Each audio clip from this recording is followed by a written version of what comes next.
এই যে ধর ফেসবুকে একটা তো সোশ্যাল মিডিয়ার একটা বড় জায়গা, যেখানে কোন একটা বিষয় নিয়ে মানুষ কিছু লিখছে, তো সেই লেখালেখি ধর সেটা কোনো ব্যক্তি সত্তাকে আঘাত করছে, সেক্ষেত্রে কি কাজ পেতে কোথাও অসুবিধা হয় বলে মনে হয়?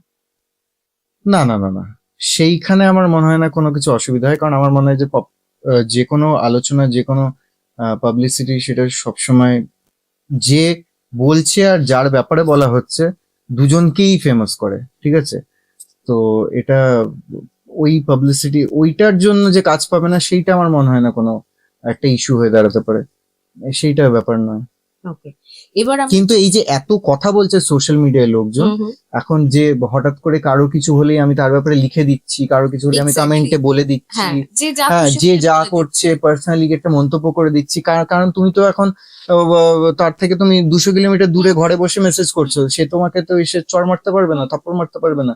বা কিছু ডেফিনেটলি কিছু ভুল হলে তুমি প্রতিবাদ করো, হুম, কিন্তু তুমি সবার ড্রেস নিয়ে কথা বলছো, সবাইকে কি করে সবকিছু। চুল বাচ্চা হুম, নিয়ে কথা বলছো, কে গায়ের রং নিয়ে কথা বলছো, কে কত মোটা রোগা নিয়ে কথা বলছো, কে কত খাটো, কে কত লম্বা, সবকিছু এক্স্যাক্টলি, নিয়ে কথা বলছো। তো এত কিছু বলার দরকার, আর সেটা নর্মাল লোকও না, মানে বড়, মানে একদম, ওপর থেকে হ্যাঁ, নিচে অব্দি সবাইকে সবাই কিন্তু সবাইকে নিয়ে কিছু না কিছু লিখে যাচ্ছে লোকজন।